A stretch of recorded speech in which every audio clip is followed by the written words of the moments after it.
प्रधानमंत्री ने आज 3 कृषि कानूनों को वापस ले लिया और उन्होंने हाथ जोड़कर सभी देशवासियों से माफ़ी मांगी। लेकिन इसके ऊपर आम आदमी पार्टी के जो लीडर हैं, नेता हैं, वो क्या कहते हैं, जान लेते हैं। हमारे साथ बात करने के लिए ओम प्रकाश खजूरिया हैं, जो जम्मू प्रोविंस के कन्वीनियर हैं। विंग कमांडर महेश चंद्र सूदन हैं, जो कोऑर्डिनेटर हैं जम्मू प्रोविंस के। इसके अलावा संसार सिंह हैं, यूथ प्रधान हैं जम्मू के। और इसके अलावा संजीव सरीन जी हैं, एडवोकेट, जो लीगल एडवाइज़र हैं आम आदमी पार्टी की। अच्छा, मैं जानना चाह रहा हूँ कि किस तरह से देख रहे हैं आप। प्रधानमंत्री ने कहा कि वो तो एक तो माफ़ी मांग रहे हैं और एक ऐतिहासिक फैसला था। उन्होंने हर संभव प्रयास किया लोगों को समझाने का, लेकिन एक वर्ग, उन्होंने कहा एक वर्ग को हम नहीं समझा पाए। तो कैसे देख रहे हैं आप? देखिए, ये सचमुच में ऐतिहासिक फैसला था। मैं इस पे चर्चा से पहले मैं आपके माध्यम से, आपके स्टेट समाचार चैनल के माध्यम से सभी देशवासियों को आज गुरुपुरब की हार्दिक बधाई देता हूँ जी पहले। और जहाँ तक बात थी ऐतिहासिक फैसले की, ये ऐतिहासिक फैसला है क्योंकि ये सर्वहारा वर्ग की जीत हुई है, मजदूर किसान की जीत हुई है।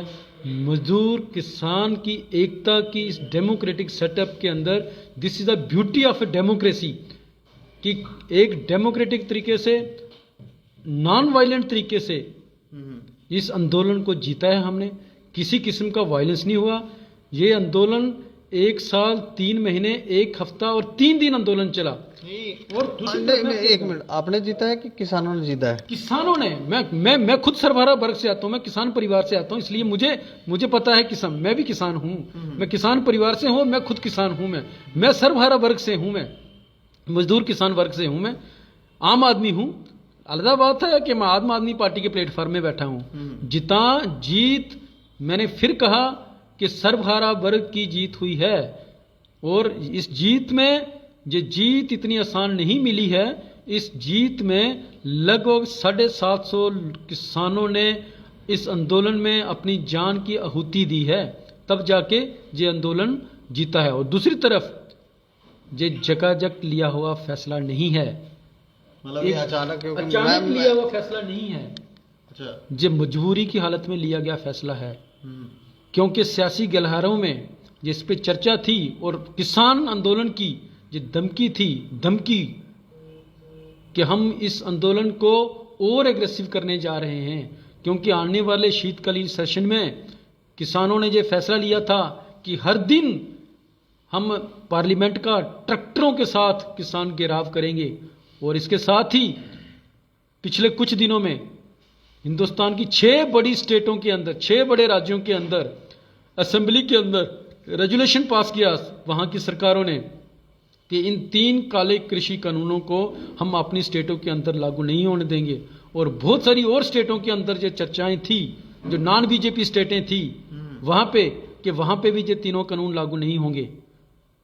तो इसलिए ये अचानक लिया हुआ फैसला नहीं है। और ये फैसला प्रधानमंत्री या केंद्र में बैठी सरकार के गरूर को बताने का है कि इस डेमोक्रेटिक सेटअप में जनता सर्वोपरि है।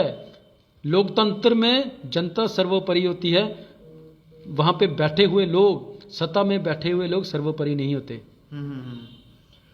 कोई ऐसा तो नहीं लगता कि कोई राजनीतिक फैसला है या उनको इससे राजनीतिक फायदा होने वाला? मैं महेश जी आपसे जानना चाह रहा हूँ, आपको क्या लग रहा है, कोई राजनीतिक फायदे के लिए तो नहीं ये फैसला लिया गया? आप ये भी बिल्कुल सही बोल रहे हैं। आने वाले दिनों में 5 स्टेट्स में इलेक्शन होने वाले हैं और उन 5 स्टेटों में से 2 स्टेट्स ऐसी हैं जहाँ के जमींदार तबका ज़्यादा है। और ख़ास करके यूपी एक ऐसी स्टेट है यहाँ से 80 पार्लियामेंटेरियन आते हैं पार्लियामेंट में, तो उसका भी इलेक्शन है। इसलिए इस माहौल में वो नहीं चाहते थे कि हमसे कुछ भी चूक हो, ताकि किसान जो है वो एक तरफ हो जाए और हमारा वोट टूटे। खास करके वेस्टर्न यूपी में आप देखिए। और कुछ एक नेता है, मैं नाम लूँगा सत्यपाल मलिक जी का, हमारे जो गवर्नर थे यहाँ पे, उन्होंने तो ओपन चैलेंज दिया हुआ है कि अगर फार्मर्स के ये फार्म बिल वापस नहीं लिए गए तो बीजेपी खाली यूपी में ही नहीं जाएगी बाकी की 5 स्टेटों में भी बीजेपी को कोई भी सीट नहीं मिलने वाली है। तो ये चैलेंजेस थे उनके सामने, जिसकी वजह से उन्होंने ये लिया है। ये किसी पे मेहरबानी नहीं की है, एक इंसान को एक डेमोक्रेसी के अंदर उनको जिम्मेदारों को। अगर डेमोक्रेटिक सेटअप ना होता, इलेक्शंस ना होते, तो फिर ये जिस तरह से माहौल अभी बना हुआ है वो कम डेमोक्रेटिक है, ज़्यादा एरिस्टोक्रेटिक है, इलेक्टेड एरिस्टोक्रेसी चल रही है देश के अंदर। लेकिन अभी उनको ये दिख रहा है कि आगे जो आने वाला समय है वो हमें उसमें कुछ कहीं खड़े होने की जगह नहीं मिलेगी, इसलिए वो ये कर रहे हैं। और डेमोक्रेसी उनको अभी याद आई है, अभी पब्लिक याद आई, अभी किसान याद आए कि हाँ भाई हमें इनकी बात माननी चाहिए और ये बिल हमें वापस लेने चाहिए। ये आज से 6 महीने पहले करने चाहिए थे, तो हो सकता कि हम 700 750 जो किसान हमारे गए हैं, जिनकी जानें गई हैं, वो ना होता। मैं तो यहाँ तक कहूँगा कि जो रिस्पॉन्सिबल हैं इस इल एडवाइज्ड बिल के, जिन लोगों ने एडवाइस किया और ये बिल सामने लाए गए थे, पास किए गए थे, उन लोगों को भी सामने लाना चाहिए कि आपकी वजह से ये 750 किसान मरे हैं, आप कहाँ खड़े होते हैं, किस कटहरे में खड़ा होना चाहेंगे आप, ये उनसे पूछना चाहिए सवालों में। नहीं, आपको क्या लग रहा है कि इसमें कैप्टन जो हैं अरविंदर सिंह जी वहाँ पर, तो उनकी मुलाकात का भी कोई इफेक्ट है, कोई असर है? देखो, पॉलिटिक्स में जहाँ पर राजनीति है, मैं जहाँ एक चीज़ बात करूँगा कि जब सब कुछ राजनीति तय करती है तो किसानों की राजनीति भी तय थी कि हम जहाँ जहाँ भी, उसका इफेक्ट आपने बंगाल में देख लिया था, वेस्ट बंगाल में देख लिया था। जहाँ जहाँ भी सरकार, जहाँ जहाँ भी इलेक्शन होंगे, किसान अपनी उपस्थिति बताएंगे कि इस देश की इकॉनमी की रीढ़ की हड्डी किसान हैं। और दूसरा, एक और सबसे बड़ी बात, पिछले 1 साल से, 1.25 साल से पंजाब के अंदर कोई भी टोल प्लाजा नहीं चल रहा था। पंजाब के अंदर रिलायंस के सभी पेट्रोल पंप बंद थे। कहीं वहीं से इशारा तो नहीं है? अगर उनके लिए ये 3 बिल थे, कॉरपोरेट हाउसेस के लिए 3 बिल थे, कहीं कॉरपोरेट हाउसेस को लगा नहीं कि हमें फ़ायदा लेते लेते बहुत सारा हमने नुकसान करवा दिया, तो वहाँ, क्योंकि ये सरकार लगता है कि हमारे द्वारा चुनी हुई सरकार है, पर कंट्रोल्ड वही कॉरपोरेट हाउसेस है। कुछ गिनी चुनी परिवार जो है देश के अंदर इस सरकार को चला रहे हैं।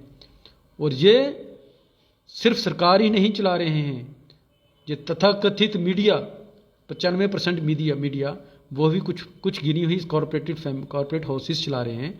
तो ये सारे के सारा ये कानून किसके पक्ष में बन रहा था, किसके विरोध में बन रहा था? मैं फिर कहूँगा कि ये कानून वापस नहीं लिया।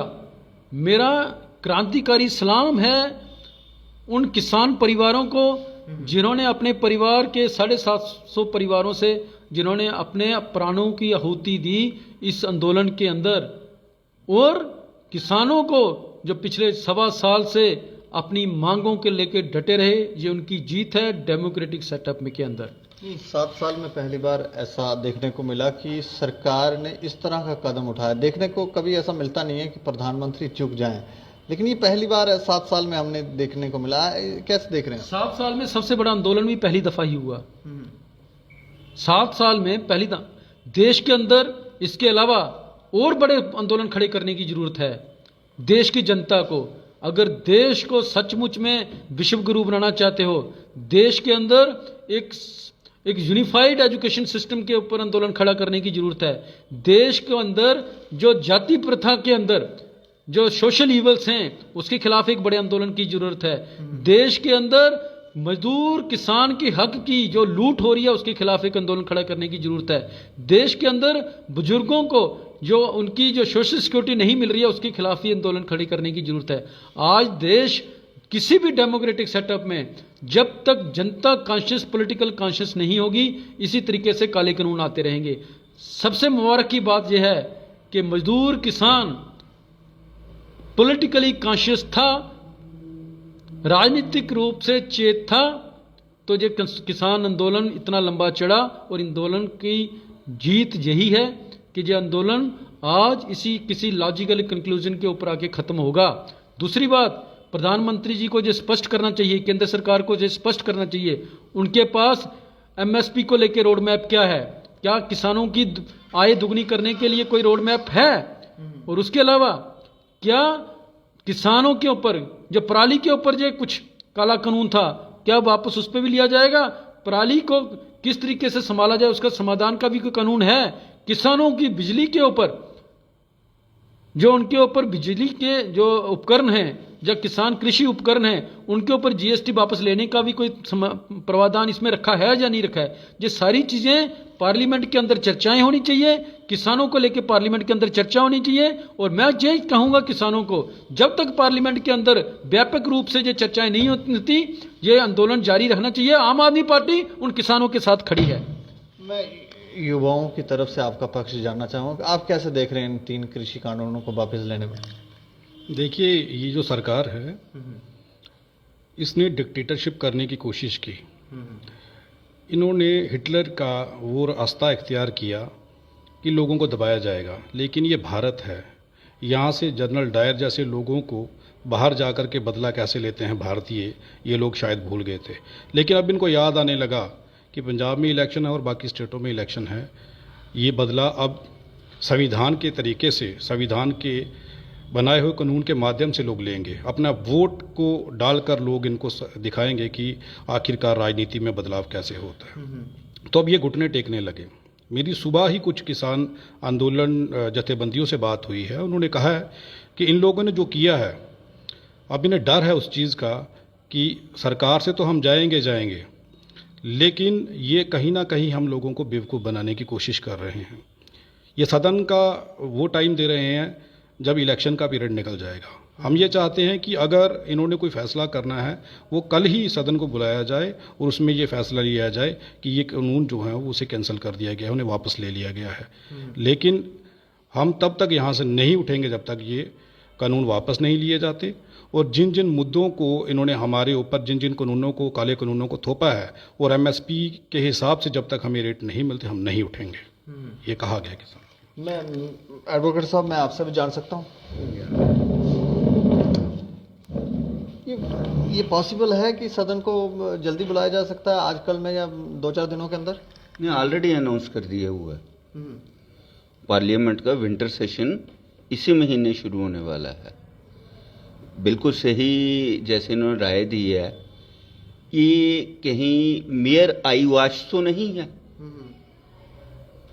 क्योंकि एक तो ये जो कृषि कानून लाए गए थे, ये कोई कॉन्स्टिट्यूशनल तरीके से नहीं लाए गए थे।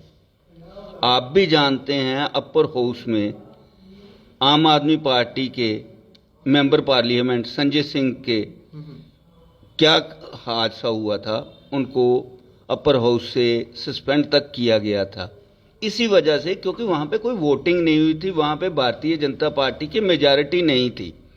हश हश में किसी के प्रेशर में आके ये ऐसा कानून लाया गया था। ये तो रिपील होना ही था।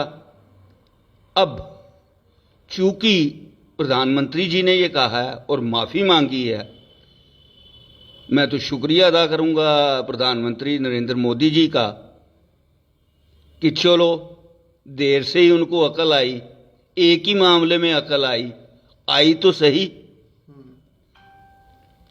कम से कम उन्होंने एक जगह तो माना, बहुत गलत फैसले किए हैं, हर जगह फैसले वापस नहीं हुए, क्योंकि इन्होंने, जैसे हमारे कन्वीनर साहब ने कहा है, काफ़ी हद तक मीडिया पे कंट्रोल कर रखा है। कंट्रोल होता भी है सरकारों का, इसमें मीडिया पर्सन्स का इतना नहीं, क्योंकि मीडिया पर्सन्स की क्या इनकम है सारे जानते हैं। उनको गवर्नमेंट की तरफ से ही एड्स और बाकी इमालूमेंट्स मिलते हैं काफ़ी हद तक। लेकिन मैं धन्यवाद दूंगा सोशल मीडिया का। ये सरकार अगर फेल हुई है या प्रेशर में वापस आई है, it's all because of social media.